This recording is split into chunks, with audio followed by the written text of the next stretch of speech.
Dövlət Məşğulluq Agentliyinin Kommunikasiya Departamentinin Media və İnformasiya Təminatı şöbəsinin müdiri Əsmər Nəcməddin qızı. Bildiyiniz kimi, Dövlət Məşğulluq Agentliyinin əsas fəaliyyət istiqamətlərindən biri də işsiz və iş axtaran şəxslərin qeydiyyatının aparılmasıdır. Ümumiyyətlə, bugün əmək bazarında aktiv iştirak eləmək və məşğulluq sahəsində dövlətin təqdim elədiyi dəstək mexanizmlərindən faydalanmaq üçün ilk addım rəsmi qeydiyyatla başlayır. Əmək və Əhalinin Sosial Müdafiəsi Nazirliyinin tabeliyində fəaliyyət göstərən Dövlət Məşğulluq Agentliyi tərəfindən işsiz şəxslərin qeydiyyatı tam olaraq yeni konsepsiya əsasında həyata keçirilir. Yəni ki, bu nə deməkdir? Vətəndaşlar regional məşğulluq filiallarına, xidmət şöbələrinə və yaxud da ki, dost mərkəzlərinə müraciət edərək qeydiyyata düşə bilərlər. Karyera məsləhətçiləri tərəfindən vətəndaşın qeydiyyatı aparılır və qeydiyyat zamanı şəxsin məşğulluq statusu elektron informasiya sistemləri vasitəsilə avtomatik olaraq yoxlanılır. Əgər şəxs əmək müqaviləsi ilə işləmirsə, sahibkarlıq fəaliyyəti yoxdursa və yaxud da ki, rəsmi gəliri qeydə alınmırsa, ümumiyyətlə məşğul şəxs kateqoriyasına aid deyilsə, məşğulluq haqqında qanuna əsasən o zaman şəxsə işsiz statusu verilir. Daha sonra karyera məsləhətçisi tərəfindən vətəndaşın məşğulluq imkanları qiymətləndirilir.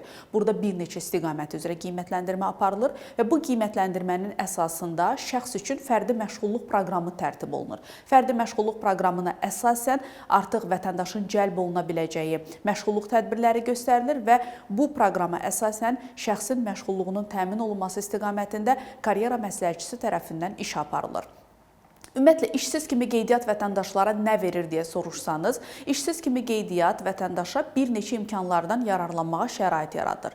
Burada münasib vakansiyalar üzrə işə yönləndirməni deyə bilərik, peşə hazırlığı və ixtisas artırma kurslarına cəlb olunma, özünü məşğulluq proqramından yararlanma, qanunvericiliyə uyğun hallarda işsizlikdən sığorta ödənişi və agentliyin icra elədiyi digər layihələrə cəlb olunma və digər istiqamətləri qeyd eləmək olar. Ümumiyyətlə, Dövlət Məşğulluq Agentliyi tərəfindən hansı aktiv məşğulluq tədbirləri icra olunur? Məhz işsiz və iş axtaran şəxslərin məşğulluğunun təmin olunmasında mən bir neçə əsas istiqaməti sadalamaq istəyirəm. Birincisi, vakansiya bankı üzərindən işlə təminat prosesidir.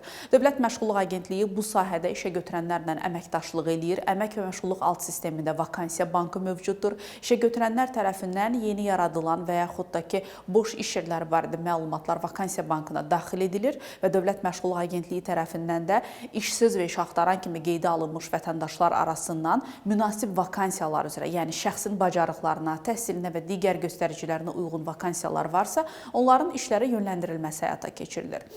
Digər bir istiqamət, hansı ki, işə yönləndirmə mövcud mümkün olmadıqda, şəxsin yeni bir ixtisasa, yeni bir peşəyə yələnməsinə ehtiyac varsa, burada artıq peşə kursları dövrəyə girir və Dövlət Məşğulluq Agentliyinin də əsas fəaliyyət istiqamətlərindən biri məhz peşə hazırlığının təşkilidir.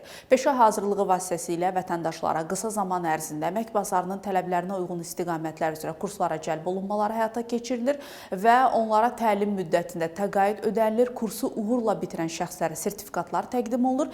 Ən əsası isə onların nəticə etibarilə sonda işlə təmin olunmalarına dəstək göstərilir. Bugün agentlik tərəfindən 170-dən çox istiqamət üzrə peşə hazırlığı kurslarının təşkilinə imkan var. Bu kurslar əsasən xidmət sahəsi, tikinti və sənaye, IT və rəqəmsal bacarıqlar, kənd təsərrüfatı istiqaməti, dərzilik, aşbazlıq, elektrik, qaynaqçı və digər peşələr üzrədir. Və digər bir aktiv məşğulluq tədbirimiz özünü məşğulluq proqramıdır. Öz biznesini qurmaq istəyən işsiz şəxslər üçün özünü məşğulluq proqramı həyata keçirilir. Bu proqram necə icra olunur? Şəxsin bir ideyası var, müəyyən bir bacarıqları var və həmin istiqamət üzrə özünü məşğulluq proqramı çərçivəsində də biznes sərf mövcuddursa, vətəndaş özünü məşğulluq proqramı üzrə növbəlliyə alınır.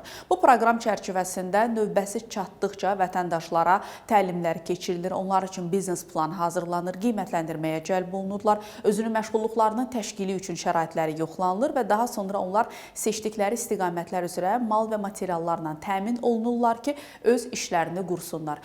Bundan başqa Dövlət Məşğulluq Agentliyi tərəfindən mütəmadi olaraq işsiz və iş axtaran şəxslər üçün, sosial cəhətdən həssas qruplardan olan vətəndaşlar üçün müxtəlif layihələr icra olunur və bu layihələr çərçivəsində də həm yeni iş yerlərinin yaradılması, həm vətəndaşların yeni bir peşələrə yələnməsi, işlə təmin olunmaları, yeni biznes sahələrinin yaradılması istiqamətləri üzrə fəaliyyətlər icra olunur.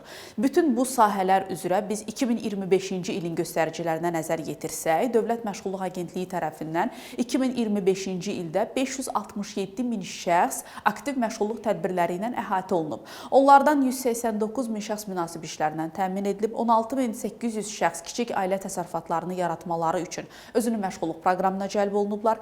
2025-ci ildə bundan başqa 18.400 şəxs peşə hazırlığı kurslarına cəlb olunub, 343 min şəxsə isə peşə yönümü məsləhət xidmətləri göstərilib. Dövlət Məşğulluq Agentliyinin fəaliyyəti yalnız işsiz şəxslərin qeydiyyatı ilə məhdudlaşmır. Burada əsas hədəf vətəndaşın əmək bazarına inteqrasiyası, bacarıqlarının inkişafı və onların əlbəttə ki, dayanıqlı məşğulluqlarının təmin olunmasıdır.